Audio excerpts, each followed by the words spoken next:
In a stunning posthumous twist, Queen Elizabeth II has shaken the very foundations of the modern monarchy. Just when the world thought her reign had ended in quiet dignity, a secret final will, read aloud by the ever-reserved Princess Anne, sent shockwaves through the royal family. At its center, Prince Harry and Meghan Markle. Their carefully crafted independence collapsed in an instant, leaving many to wonder, was this a royal reckoning, or a last act of love cloaked in duty? Part 1. The moment that changed everything. It was a quiet morning in Montecito, one of those serene California days when the sun hits the glass just right and coastal breezes barely rustle the trees. For Prince Harry and Meghan Markle, it should have been peaceful. Their post-royal life had been carefully designed to keep drama and ocean away, but that illusion shattered in an instant. Their phones buzzed simultaneously with a message that would alter the trajectory of their lives. A royal summons. Princess Anne had called for a private family reading of Queen Elizabeth II's sealed last will and testament. Back in the United Kingdom, the royal family gathered at Balmoral Castle. No media, no aides, no formal spectacle, just the heavy presence of legacy. The Queen's favorite residence had hosted generations of monarchs, but on this day, it wasn't ceremony filling its halls. It was confrontation. King Charles sat silent, flanked by a solemn-faced Camilla. William arrived alone. There was no Catherine. The Sussexes, however, appeared via a secure video link thousands of miles away, their expressions unreadable. Yet it was clear, something monumental was about to unfold. And then Princess Anne stood. Stoic, composed, dressed in muted navy with her signature brooch, she opened a leather folio embossed with the royal crest. Her voice, steady and deliberate, cut through the silence. "These are not my words. They are the Queen's." What followed was not just a will, it was a reckoning. Clause after clause reaffirmed royal titles and charitable legacies. But then came the thunderclap. The Arkwell Trust, along with all associated assets and intellectual property, was to be stripped from the Sussexes and placed under direct Crown oversight. The room fell into stunned silence. On the screen, Meghan's mouth opened in disbelief. Harry sat frozen. It was the beginning of the end. And no one, not even the couple who once redefined royal rebellion, saw it coming. Part 2, Anne's chosen role. Princess Anne's presence at the center of the Queen's final will reading wasn't merely ceremonial. It was calculated. Known for her no-nonsense demeanor and lifelong dedication to duty, Anne had never courted headlines or indulged in public drama. But behind that quiet exterior was a woman of immense resolve. For over 5 decades, she had been the monarchy's steadiest hand, navigating volatile royal crises, representing the crown in distant nations, and settling family disputes behind closed doors. That's why, when Queen Elizabeth II prepared her final act, she didn't turn to Charles or William. She turned to Anne. Even inside the royal family, this decision shocked many. Charles, steeped in royal tradition, seemed taken aback, but offered no objection. William, stoic as ever, sat silently. And across the Atlantic, Meghan and Harry watched on screen with growing disbelief. Meghan had once admired Anne for her advocacy and strength, but admiration didn't buy immunity. Anne wasn't chosen to comfort or console. She was chosen to deliver the truth without compromise. As she read the Queen's words, there was no flourish, no sentiment, just clarity. Anne's presence gave the Queen's final directive weight. Her voice wasn't trembling, her gaze didn't waver. She wasn't there to negotiate. The message was sharp.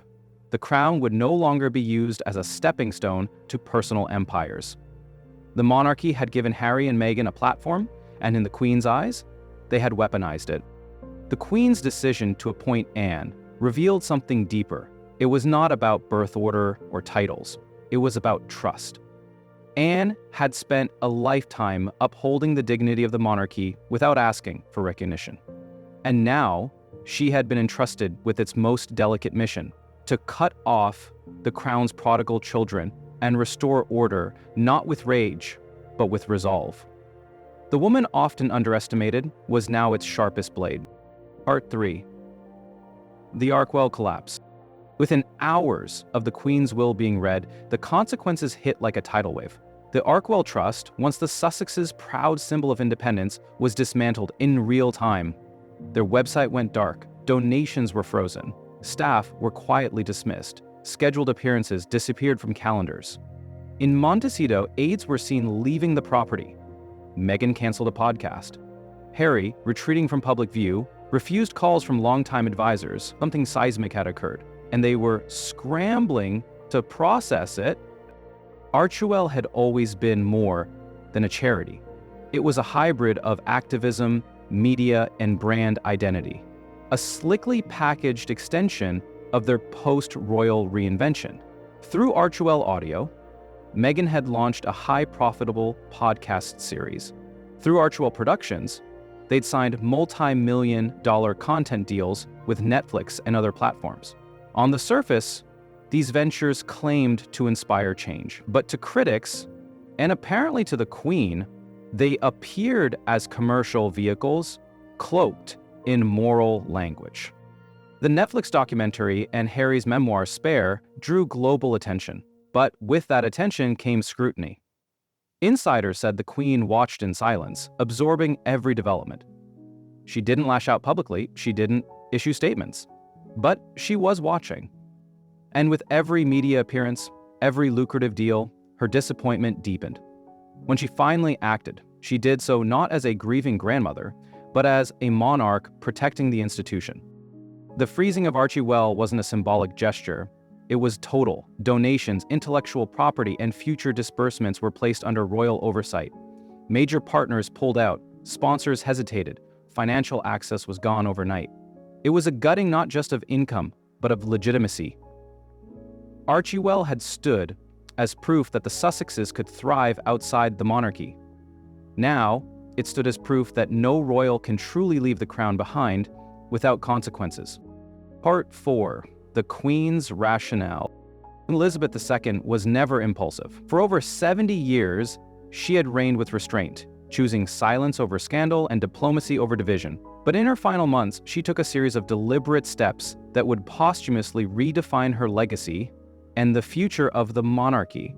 At the heart of her final act was a decision that stunned the world: to revoke Prince Harry and Meghan Markle's control over the Archewell Trust.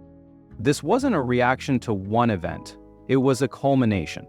The Oprah interview in early 2021 had already raised royal tensions. The Netflix docuseries, the Spotify podcast, and Harry's memoir Spare only added fuel.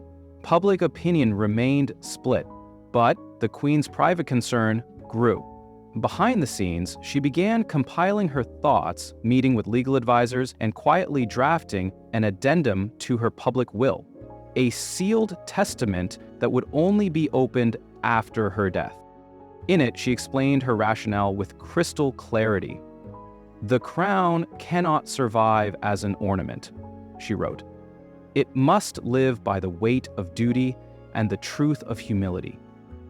She viewed Archewell not as a betrayal in name, but in principle.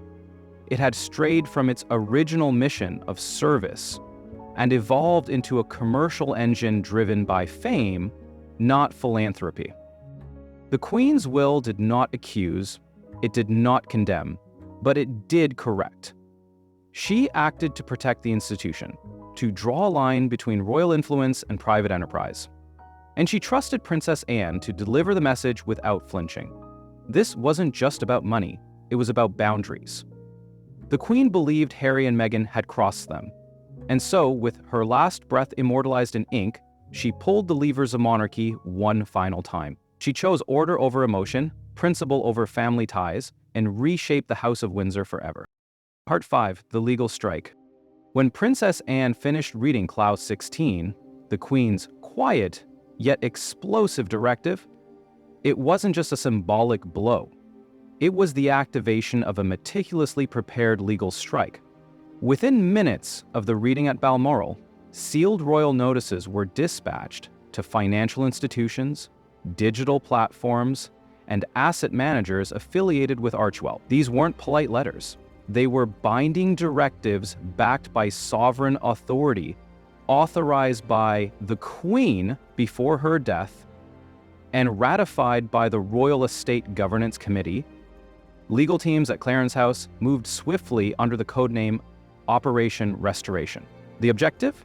Immediate retrieval, redirection, and suspension of any funds linked to ArcUL's complex ecosystem. That included donor-advised funds, licensing agreements, streaming residuals, and even merchandise rights. Banks in London, New York, and Los Angeles received audit demands.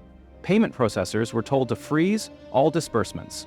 ArcUL's main operations fund, reportedly holding tens of millions, was locked before Harry and Meghan could respond. At the heart of the Queen's legal strategy was a clause few knew existed.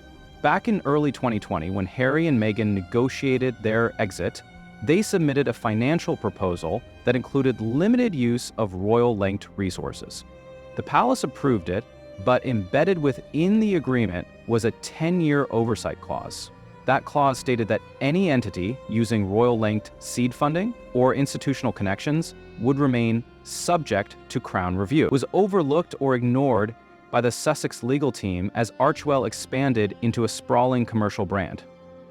But the Queen had not forgotten. And neither had her lawyers. Sir Reginald Wareham, the Queen's most trusted legal advisor, personally oversaw the execution of the freeze. Alongside Lady Evelyn Maxton, they enacted the plan with the cold precision of a military operation. For Harry and Meghan, it wasn't just a financial unraveling, it was a dismantling of autonomy. They had believed ArcUL was theirs. In reality, it had always remained partially royal, and with one final clause, the Queen had taken it back. Part 6. Meghan's Unraveling. As the dust settled over Balmoral Castle, another storm was brewing across the Atlantic. In Montecito, Meghan Markle faced a crisis unlike anything she had endured before. Not from tabloids, not from critics, but from within her own carefully curated world.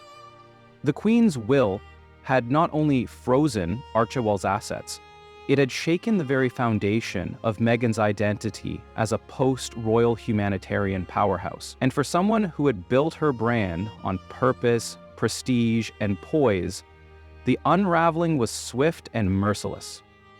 Within hours of the will becoming public knowledge, ArcUL's partners began to retreat. Calls went unanswered. Emails were met with silence. Scheduled campaigns were postponed. Her once vibrant website, typically updated with motivational entries and stylish imagery, suddenly froze. No statements were issued. No clarification offered. The silence, once her shield, became a gaping void. Internally, chaos reigned. Meghan reportedly asked to speak during the reading, but was denied. Aides were dismissed, strategy meetings canceled, and her media team scrambled for control. Crisis PR experts were brought in, only to find there was little to spin. Leaks suggested she had drafted several statements, some defiant, others emotional, but none were released. Even her inner circle didn't know what she would do next. Worse still, her reputation took a seismic hit. Major studios reevaluated pending deals. Influencers and allies distanced themselves. News outlets, once sympathetic, began reframing her narrative from trailblazer to opportunist. The ArcUL brand, once a beacon of modern empowerment, now seemed hollow. Built on borrowed credibility from a monarchy she had publicly distanced from, yet continued to profit by, to those closest to her, Meghan appeared shaken, betrayed, and blindsided, especially by Princess Anne's involvement. She had admired Anne's work from afar, unaware of the resolve that lay beneath her quiet exterior. But now, the woman she once respected had delivered the Queen's most devastating blow. For Meghan, it wasn't just the end of a project, it was the collapse of an identity. And no curated podcast or glossy interview could fix it. Part 7. Harry's Reckoning. While Meghan struggled to contain the narrative in California, Prince Harry faced a more private but no less painful reckoning. The Queen's final words, delivered not by his father or brother, but by his aunt, landed with the crushing weight of realization. For all his efforts to redefine his role, his legacy, and his purpose, Harry had been outmaneuvered by the very institution he once believed he could outrun. The monarchy had reached across the ocean and reclaimed what it believed was still its own. Sources close to the couple said Harry was visibly shaken throughout the reading. At first he sat upright, expression neutral, but by the final page he slumped in his chair, lips pressed tight, hand covering his brow. Meghan's attempts to speak were blocked, and Harry made no protest. He had no words.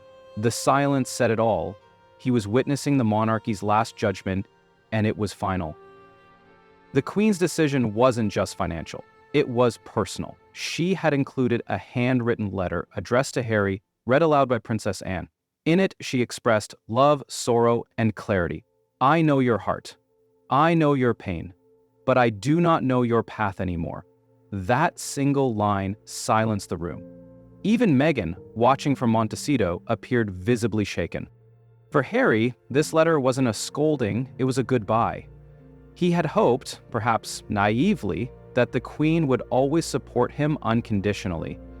But her final act revealed something deeper. A monarch who loved him deeply, but loved the institution even more.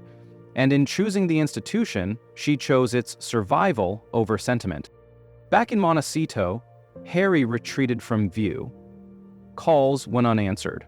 Friends described him as quiet, withdrawn, and devastated. The Arkwell collapse wasn't just the loss of a project. It was the loss of a bridge he thought would connect two worlds, the duty he left behind and the freedom he sought.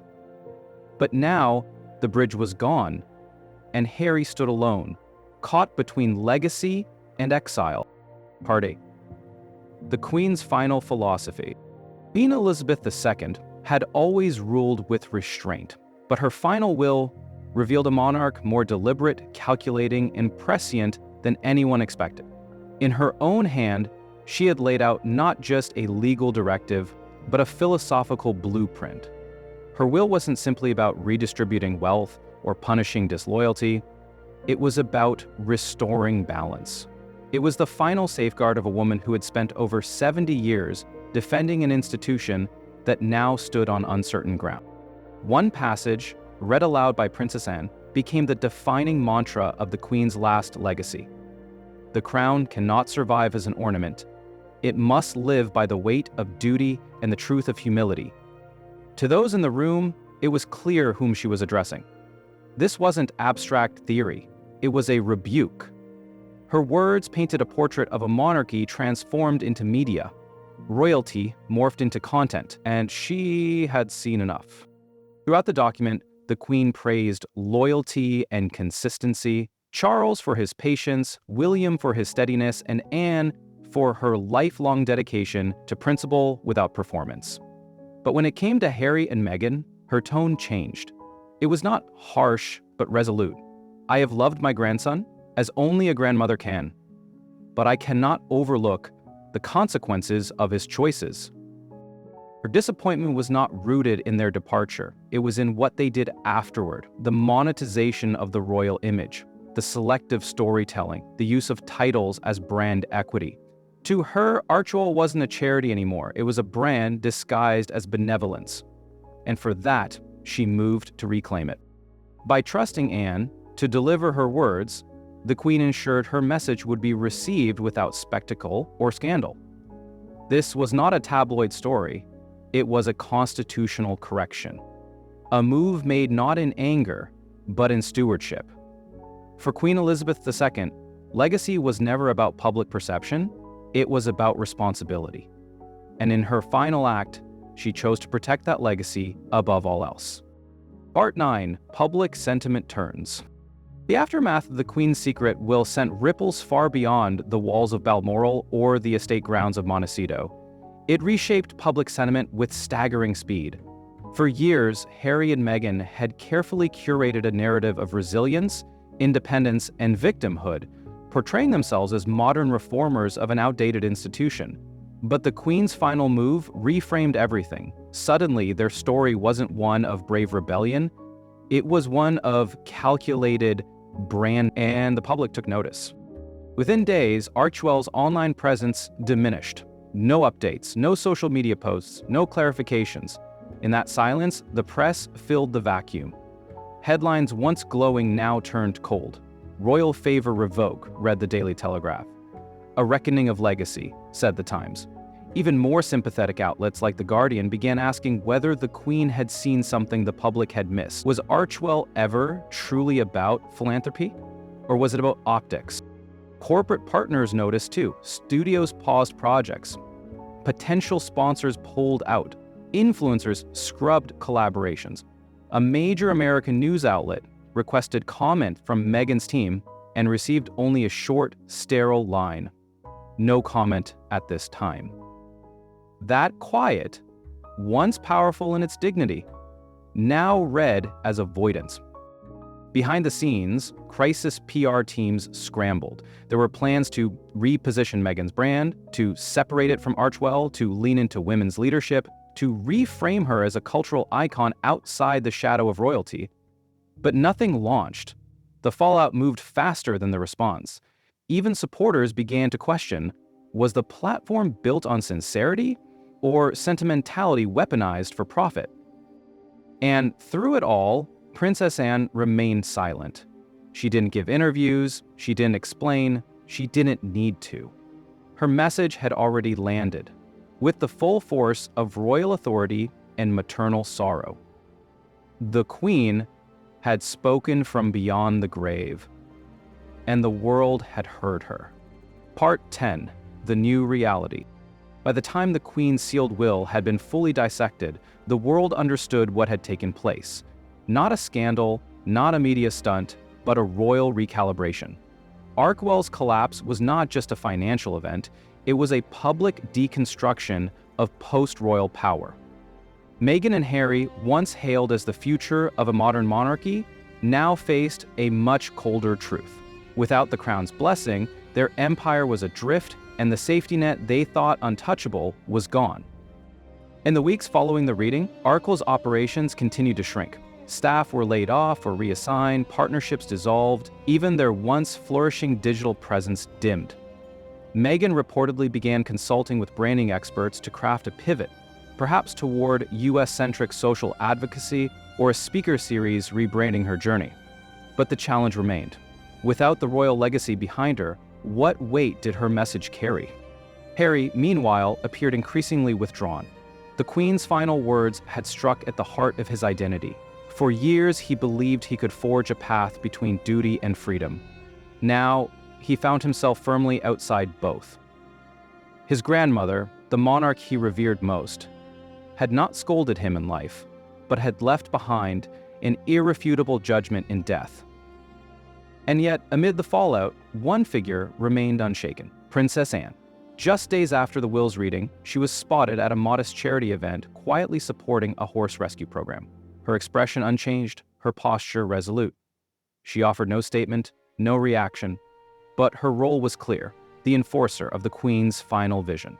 Not for glory, not for drama, but for duty. In the end, the Queen's last move had stripped away the illusion that royalty could be rebranded like a lifestyle product. It reminded the world that legacy isn't a performance, it's a responsibility. And in choosing to act from beyond the veil, Elizabeth II ensured her institution would survive, dignified, disciplined, and unshakably hers.